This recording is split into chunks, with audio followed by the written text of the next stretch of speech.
చిన్న వయసులోనే రాముడు రాక్షసులతో యుద్ధం చేశాడా? చేశాడు. తాటకి అనే రాక్షసుని రాముడు ఎందుకు చంపాడు? ఇలాంటివన్నీ ఈ వీడియోలో మనం తెలుసుకుందాం.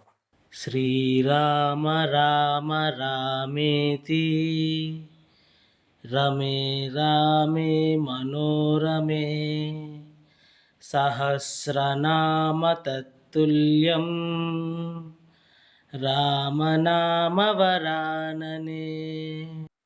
గత వీడియోలో దశరథ మహారాజు రామలక్ష్మణులిద్దరిని విశ్వామిత్రుడితో పంపించాడు కదా, ఇప్పుడు దాని కంటిన్యూషన్ ఇది. రాముడు, లక్ష్మణుడు, విశ్వామిత్రుడు అరణ్యం గుండా ప్రయాణిస్తూ ఉంటారు. ఆ అరణ్యం చిమ్మ చీకటిగా ఉంటుంది. పక్షులు శబ్దాలు చేయడానికి భయపడతాయి అడవిలో. ఎందుకంటే ఆ అడవిలో తాటకి అనే రాక్షసు ఉంది. ఎక్కడ శబ్దం చేస్తే వచ్చి చంపేస్తుందో అన్న భయంతో ఆ అడవి మొత్తం నిశ్శబ్దంగా ఉంది. భయంకరమైన నిశ్శబ్దం, చిమ్మ చీకటి.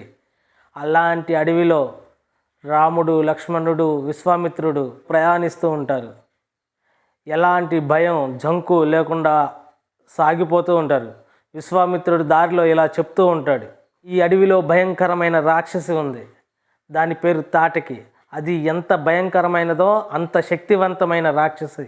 తాటకి ఒకప్పుడు మామూలు స్త్రీ, కానీ ఒక శాపం వల్ల రాక్షసిగా మారింది.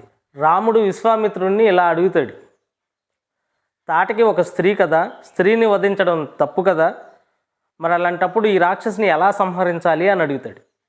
దానికి విశ్వామిత్రుడు ధర్మం కోసం, ప్రజా శ్రేయస్సు కోసం దుష్టుల్ని సంహరించడం రాజుగా నీ ప్రథమ కర్తవ్యం అని విశ్వామిత్ర మహర్షి రాముడికి చెబుతాడు. అని చెబుతూ ఉండంగానే పెద్ద పెద్ద శబ్దాలు చేస్తూ తాటకి దాడి చేస్తుంది.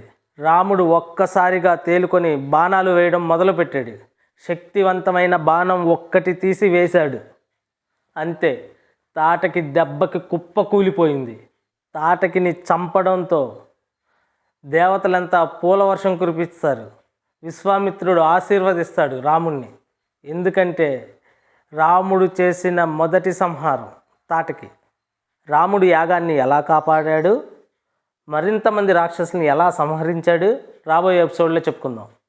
మరిన్ని వీడియోల కోసం నా ఛానల్ని సబ్స్క్రైబ్ చేయండి, లైక్ చేయండి, షేర్ చేయండి.